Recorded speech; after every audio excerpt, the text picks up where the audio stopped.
This channel does not promote any violent, harmful, or illegal activities. All content provided by this channel is meant for an educational purpose only. আরে কম দে কিন্তু খাঁটি দে। MDH Kashmiri লাল লঙ্কার গুঁড়ো। MDH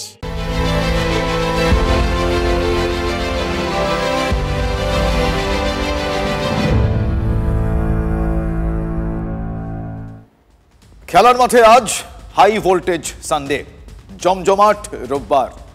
6 বছর পর সিএবির মসনদে ফিরছেন সৌরভ গঙ্গোপাধ্যায়, বিনা প্রতিদ্বন্দ্বিতায় বলা যায়। আজ ছিল মনোনয়নপত্র জমা দেওয়ার শেষ দিন, আর সৌরভের প্যানেলে সচিব বাবলু কোলে, কোষাধ্যক্ষ সঞ্জয় দাস, সহ সভাপতি নিশীথ রঞ্জন দত্ত আর যুগ্ম সচিব মদন মোহন ঘোষ।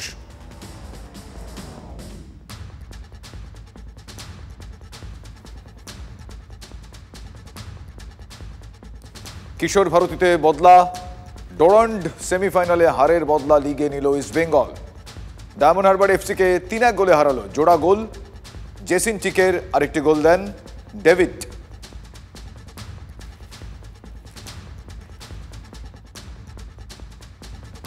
তবে সবচেয়ে হাই ভোল্টেজ ম্যাচ দুবাইয়ে, জানেন নিশ্চয়ই। সবচেয়ে হাই ভোল্টেজ ম্যাচ দুবাইয়ে এশিয়া কাপের গ্রুপ লিগে ভারত বনাম পাকিস্তান। পহেলগাঁও জঙ্গি হামলার পর এই প্রথম ক্রিকেট মাঠে মুখোমুখি এই দুই প্রতিবেশী। আর সাত সকালেই ক্রিকেট জ্বরে কাবু আমাদের ঘোষ মশাই। ইকো পার্কে মর্নিং ওয়াকের পর ব্যাট বল কিপিং কিচ্ছুই বাদ দিলেন না তিনি। দেখুন।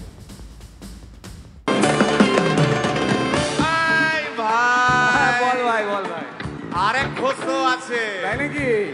আরেক ঘোষ দাদা খুবই রোমান্টিক। গয়না দোকান সব তুলে দাও, গরুর দুধের সোনা। হ্যাঁ, ইন্ডিয়া পাকিস্তানের ম্যাচ হলে দেশে একটা দেশপ্রেমও জাগে, একটা উত্তেজনা তৈরি হয়। আমরাও দেখি ম্যাচ, আর সাধারণত ওয়ার্ল্ড কাপ এশিয়া কাপে তো ভারত জেতে, সেটা যেন পরম্পরা ঠিক থাকে। আর ভারত পাক ম্যাচ নিয়ে হাই ভোল্টেজ রাজনীতির বিতর্ক যেরকমটা হয়ে থাকে। মোদী সরকারের বিরুদ্ধে একেবারে খড়গহস্ত বিরোধীরা। শুনুন। আমার বক্তব্য হচ্ছে, ভারত পাকিস্তান ব্যাপারটা অত্যন্ত সেন্সিটিভ। খেলা যেমন খেলার জায়গায় থাকে, তেমনি যারা যে সৈন্যরা পাকিস্তানের বিরুদ্ধে লড়ছেন, যে শহীদ পরিবারগুলো রয়েছে, যাদের প্রাণ গেল, যাদের রক্ত গেল, তারা কি সেটাকে ঠিকভাবে নিতে পারেন? अगर खून और पानी एक साथ नहीं बह सकता तो खून और खेल एक साथ कैसे चल सकता है, ये बताइए ना। और आपने खुद कहा है कि ऑपरेशन सिंदूर अभी जारी है। You cannot blame cricketers for playing, because they are sportsmen. They are expected to represent the country. So I think, that's a call we have to take. If I'm not going to see it, I'm not going to see it. So it's for you to decide what each one of you want to do. কে কি বলছেন সেটা জানার কথা নেই, এই বিরোধীদের মানুষ চেনে। কেউ যদি পাকিস্তানের সংবাদপত্রে নাম ছাপাতে চায়, जेठा एंड भाईपो चल रहा है ना, जेठा जी and Narendra Modi, all भाईपोस are strict in all India basis. Amit Shah's son, etc., everybody's son, Nitin Gadkari's son, all are strict. Jetha at the helm of affairs, Narendra Modi. अभी तो जेठा भाईपो चल रहा है, जेठा भाईपो। देश पूरा खा लेता है जेठा भाईपो मिलके। कल मैंने सुना अनुराग ठाकुर ने दिया कि जब अंतर्राष्ट्रीय मैच होते हैं तो उसमें खेलना मजबूरी होती।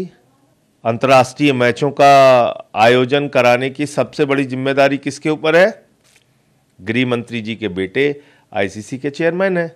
এই খেলার পেছনে যাদের সীমান্তে রক্ত গেছিল, তাদের কোথাও চোখের জল আছে কিনা, সেটাও একটা বিবেচনার বিষয়। দেখুন, কোনো সমাজকে একটা রাজনৈতিক সমাজে রূপান্তরিত করবার নীতিগত অবস্থানে ভারত বিরোধী, এবং খেলাধুলোর ক্ষেত্রে সম্পূর্ণভাবে কোনো দ্বিপাক্ষিক সম্পর্ক কিংবা রাজনৈতিক বিজেপি করতে চায় না। যখন সবকিছুর পর খেলাটা হচ্ছেই, তখন চাইবো এখানেও সীমান্তে যেমন আমাদের সেনারা জিতুক, এই খেলার মাঠেও পাকিস্তানকে একেবারে গুঁড়িয়ে দিয়ে ভারতের টিম জিতুক। ক্রিকেট নিয়ে বিতর্ক রাজনীতির মাঠে। অসমে প্রধানমন্ত্রী বেশ ফুরফুরে মেজাজে। শুনুন।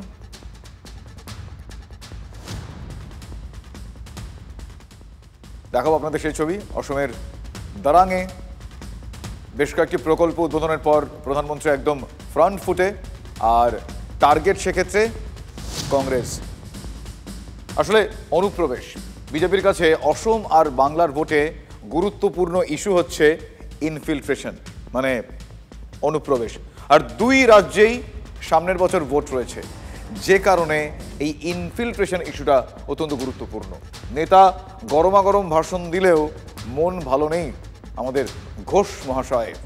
অসম থেকে কলকাতা এসেছেন প্রধানমন্ত্রী, কিন্তু স্বাগত জানানোর অনুমতি দিলীপ ঘোষ পাননি।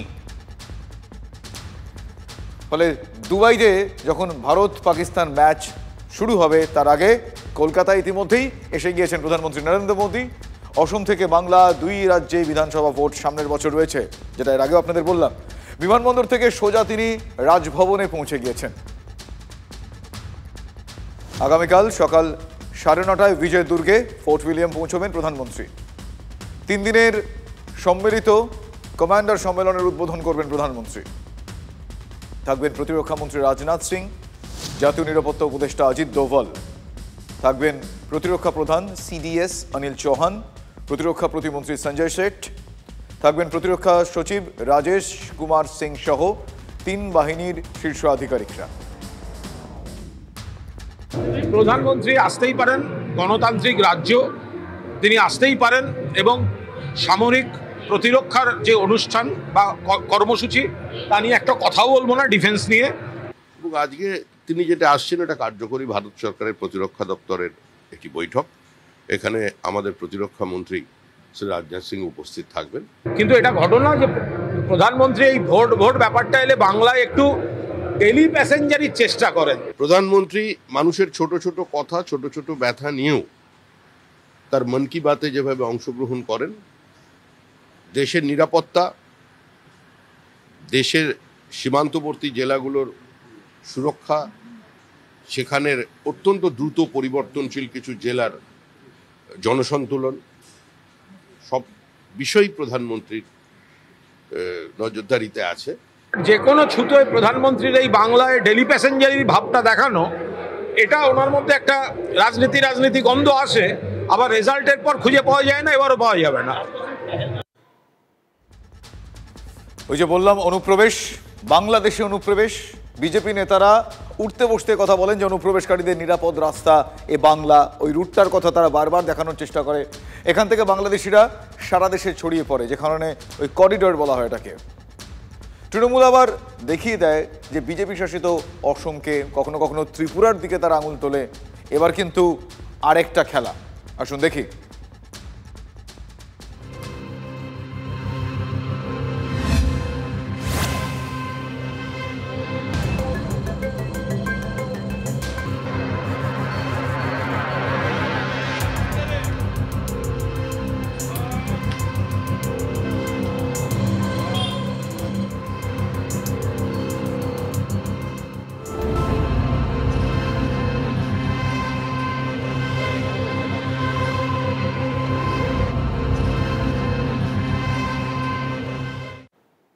কলকাতা থেকে 26 কোটি টাকার মাদক উদ্ধারের পর ডিরেক্টরেট অফ রেভিনিউ ইন্টেলিজেন্সের দাবি মাদক পাচারেরও গেটওয়ে এই কলকাতা।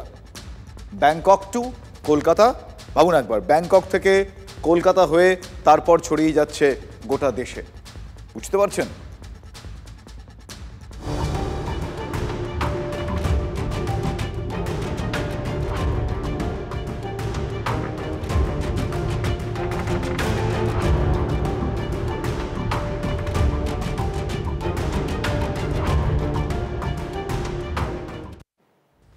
দক্ষিণ কলকাতার যাদবপুর এলাকার বিজয়গড় বলে একটি জায়গা আছে, আপনারা জানেন। সেই বিজয়গড়ে অপারেশন চালিয়ে 32 কেজির বেশি গাঁজা উদ্ধার। 385 গ্রাম কোকেনের সঙ্গে পাওয়া গিয়েছে 22 কেজি হাইড্রোপনিক উইড। যাদবপুর থেকে পুলিশের জালে ধরা পড়া চক্রের পান্ডা মালদা সুজাপুরের বাসিন্দা, যার নাম তৌসিফ আহমেদ। 3 মহিলা সহ 10 জনকে পাকড়াও করা হয়েছে। ক্যারিয়ার হিসেবে কাজ করে পাঞ্জাবের এই মহিলা গ্যাং, যারা এদিক ওদিক নিয়ে যায়, বুঝতেই পারছেন। আর যাদের মধ্যে 3 জনকে পুলিশ গ্রেফতার করেছে, বাকিদের বাড়ি মালদা, কারোর বাড়ি উত্তর দিনাজপুর, উত্তর 24 পরগনায় বেশ কয়েকজন থাকেন। আর এই মাদক চক্র সক্রিয় ছিল খাস কলকাতায়। সেখানেও বিস্ফোরক সম্ভাবনা। কেন বলছি বিস্ফোরক সম্ভাবনা? তার কারণ সম্ভবত ড্রাগের হোম ডেলিভারি করতো এই তৌসিফ গ্যাং। এই মাদক একেবারে বিজয়গড়ের সেই জায়গায় শুধু রাখা হতো না, যেটা জানা যাচ্ছে যারা স্থানীয়রা তারা বলছেন রাত্রিবেলা বেশ কিছু লোকজন আসতো, তারা কিন্তু সব সময় থাকতো না, তারা আসতো কিছুক্ষণের জন্য থেকে তারা চলে যেত। মানে অনেক লোকের আসা যাতায়াত ছিল, প্রায় 10-12 ছেলে আলাদা ছিল, তো ওরার মানে গোয়িং অ্যান্ড কামিং অনেক ছিল, অনেক লোক ছিল। ডেইলি বেসিসে আসতো? হ্যাঁ, ডেইলি বেসিস, মানে কোনো টাইমিং ছিল না, সকালে বিকেলে রাত্রিবেলা। তারা কি সব ইয়াং জেনারেশন? হ্যাঁ, মোস্টলি ইয়াং ছেলে। আমি তো শুধু ভাবছিল কি হচ্ছে এখানে, এতগুলো লোক আসছে, একটু আনইউজুয়াল ছিল। রবীন্দ্র নিবাসের একেবারে একতলাতেই থাকতো তৌসিফ আহমেদ, আর যারা তার সঙ্গে দেখা করতে আসতো তারা মূলত বাইক নিয়ে আসতো। একেবারে এই যে রবীন্দ্র নিবাসের সামনে যে রাস্তা, এই রাস্তায় মূলত মাঝে মধ্যেই বাইক রাখা থাকতো, কিন্তু যারা আসতো তারা দীর্ঘ সময় থাকতো না। রাত্রি রাস্তা, আমরা তো যখন ঘুমাচ্ছি রাত্রি 1:30, 2টো, 2:30 এরকম সারা রাত্রি চলতো এরকম। এদের একটু শোনা একসঙ্গে সবাই আসতো না, মাঝে মধ্যে ওই আসতো যেত, আবার একজন আসলো, আবার দুজন আসলো হয়তো পরপর, তারপর আবার বেরিয়ে গেল এরকম। এই যে চক্র বিভিন্ন জায়গায় সাপ্লাই করতো, সেগুলো শুধু গাঁজা নয়, একেবারে বলা যায় যে গাঁজার থেকেও একেবারে অত্যাধুনিক, এবং যেগুলো কিন্তু বাজার মূল্য প্রায় 80 লক্ষ থেকে 1 কোটি টাকা শুধুমাত্র 1 কেজির দাম। আগে তো 3/50 থাকতো, রাতের বেলায় নানা রকম অচেনা লোক আসতো, ওরা ব্যাগ ফেলে দিয়ে ওগুলো মানে ব্যাগ ফেলে দিয়ে মানে ওই সব ড্রাগসগুলো দিত, বিক্রি করতো। সেটা আপনারা কি করে বুঝলেন ড্রাগস? রাতের বেলা কে নিতে আসবে এই বাড়িতে, অন্য কিছু উল্টা পাল্টা, মানে রাত্রিবেলা লোকজন আসা থেকে একটু অচেনা লোক, তাই না, সন্দেহ হতো। হ্যাঁ, তারপর দিনের বেলা নানা রকম বাইক থাকতো ওখানে রাস্তার মধ্যে। আর কি এরা কি কিছু পড়তে দেখেছেন না দেখেছিলেন? হ্যাঁ, আশেপাশে বাড়ির লোকটা দেখতো যে সাদা ব্রাউন সাবধানার মতো কৃষকরা প্যাকেটিং করতো। কে? ওই ছেলেগুলোই, তৌসিফ মানে ভিকি। কিভাবে পড়তো কি মোটামুটি শুনেছেন বা দেখেছেন? ওই প্যাকেটে দেখেছে সাদা, আশেপাশে জানলা থেকে দেখা যায় তো। কি দেখেছেন একটু ক্লিয়ার করে বলুন, প্যাকেটে কি দেখেছেন? সাদা সাবুদানার মতো কিছু জিনিস। কি করতো সেগুলো? প্যাকেটিং করতো, আর সবসময় দরজা ওই ছেলেগুলোই, সব 4-5টা ছেলে থাকতো সঙ্গে তৌসিফ। হ্যাঁ, ও তো মেইন। যে পরিমাণ মাদক উদ্ধার হয়েছে তার মধ্যে রয়েছে হাইড্রোফোনিক উইড, অর্থাৎ চলতি ভাষায় তরুণ প্রজন্মের কাছে এই মাদকের নাম ড্রো। এখনো পর্যন্ত যেটা জানা যাচ্ছে, এই ড্রো তার মধ্যে রয়েছে থাই টাইগার, থাই স্টিক, থাই 47, আর এই যে মাদক, এই মাদকের যে THC সেখানে 19 থেকে 24%। সাধারণ যে গাঁজা হয় সেই গাঁজার THC খুব বেশি হলে 3 থেকে 5% হয়, আর এখানে দাঁড়িয়ে এই যে THC এর ক্ষমতা অনেক বেশি, আর মাটি ছাড়া কেবল জল ব্যবহার করে এটা চাষ করা হয়। আর এই যে এর বাজার মূল্য প্রায় 80 লাখ থেকে 1 কোটি, যা এখানে রাখা থাকতো বলে সূত্রের খবর। এখানে কেন তৌসিফ রাখতো? আমি যে জায়গায় দাঁড়িয়ে রয়েছি এখান থেকে 1.2 কিলোমিটার দূরে যাদবপুর বিশ্ববিদ্যালয়, আর 850 মিটার দূরে রয়েছে বিজয়গড় কলেজ। সেখানেও কি এই মাদক যেত? দেখলেন আমার সহকর্মী সুশোভন একেবারে পরিষ্কার কিভাবে কি হতো, একদম সেই এলাকায় গিয়ে দেখাচ্ছিল। এই ঘটনার পর মানে এই মাদকের গায়ে যে রাজনীতির রং লাগবে এই বঙ্গে, সেটাই স্বাভাবিক এবং তাই হয়েছে। এটা একটা সমস্যা সারা দেশ জুড়ে, বিশ্ব জুড়ে আছে। আমাদের পশ্চিমবাংলায় এখন এই মাদক সমস্যাটা খুব বেড়েছে, বিশেষ করে আমাদের এই সল্টলেক, নিউ টাউন এলাকায় ব্যাপক ছড়ানো হচ্ছে, প্রচার হচ্ছে। পুলিশও জানে না এরকম নয়, কম বেশি সবাইকে তার শিকার হতে হচ্ছে। স্কুল কলেজের ছাত্ররাও তার মধ্যে ইনভলভ হয়ে যাচ্ছে। তো সেই জন্য চিন্তার বিষয় আছে, এটা সামাজিক জাগরণও দরকার। এটা নিয়ে সরকারের বিশেষভাবে ভাবা উচিত, কোথা থেকে আসছে, কে ডিস্ট্রিবিউট করছে। এখন অনলাইনে অর্ডার দিলে মাদক চলে আসে, বিভিন্ন ওষুধের দোকানে বিভিন্ন জায়গায় পাওয়া যাচ্ছে। খুব কড়াভাবে এটা দমন না করলে আগামী দিনে পাঞ্জাবের চেয়েও খারাপ অবস্থা পশ্চিমবাংলার হবে। যা হয় কেন্দ্রীয় তদন্তকারী সংস্থা অথবা বাইরের রাজ্যের STF ধরে। কদিন আগে এসে ধরে নিয়ে গেল বিহার নিউ টাউন থেকে, 7 শেখকে ধরে নিয়ে গেল আসাম STF। ক্যানিং থেকে কাশ্মীরের জাভেদ মুন্সিকে ধরে নিয়ে গেল কাশ্মীর এসটিএফ। শাহজাহান জেলে গেছে, ইডি নিয়ে গেছে, সিবিআই নিয়ে গেছে। অনুব্রত জেলে গেছিল, সিবিআই ইডি নিয়ে গেছিল। এখানে কোনো গুন্ডা মাফিয়া, ইভিন ধর্ষক এই রাজ্যের পুলিশের কাছে ধরা পড়ে না। কিছুক্ষণ আগে আপনাদের যখন নরেন্দ্র মোদীর সেই খবর দেখাচ্ছিলাম, কিছু টেকনিক্যাল কারণে, কিছু যান্ত্রিক ত্রুটিতে আমরা কিছু বক্তব্য আপনাদের শোনাতে পারিনি। এবার একটু ডিটেলে বলবো যে ক্রিকেট নিয়ে যে রাজনীতি, সেটা বিতর্ক কিন্তু জমজমাট। অসমে প্রধানমন্ত্রী বেশ ফুরফুরে মেজাজে। আসুন শুনি। ये आपके अचीवमेंट है, हो जाए ताली आज आपके नाम पर। हमारे नाम पर तो आप बहुत तालियां बजाते हैं, मैं आज आपके पसीने पर ताली बजाना चाहता हूं।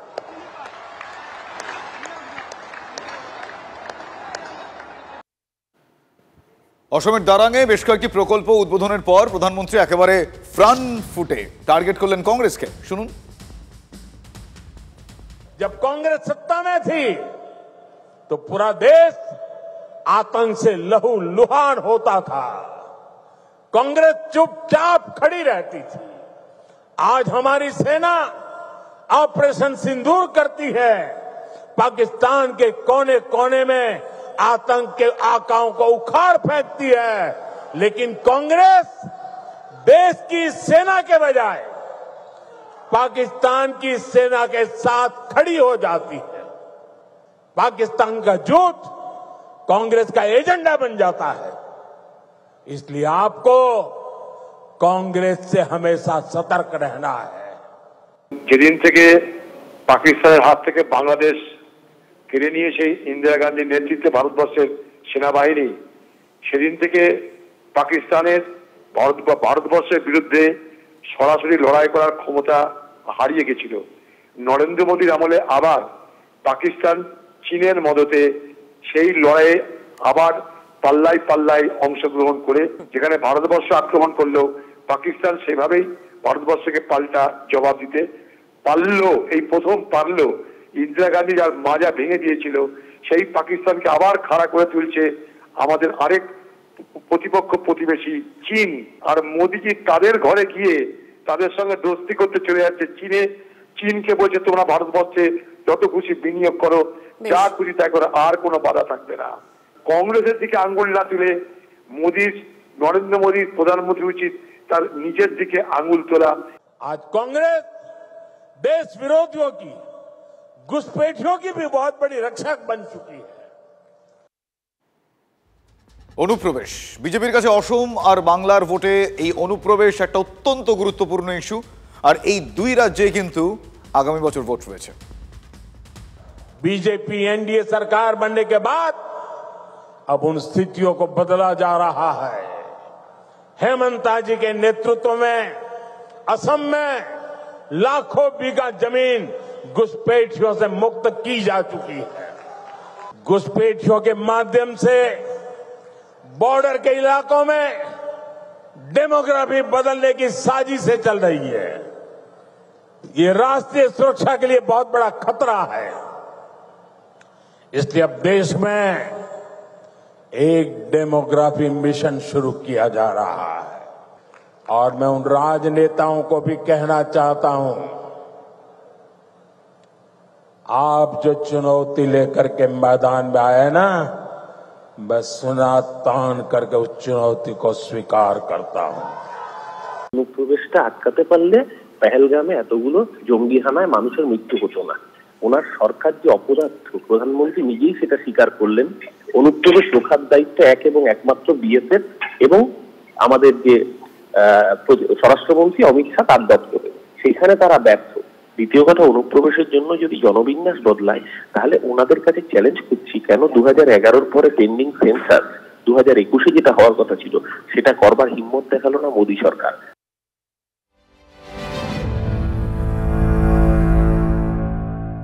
যদি এমডিএচ কিচেন কিং কিচেনে থাকে তো আমরা যা ইচ্ছে তৈরি করতে পারি। বেগুনের ভর্তা, আলু কপি, ভিন্ডি মশলা, আরো অনেক কিছু।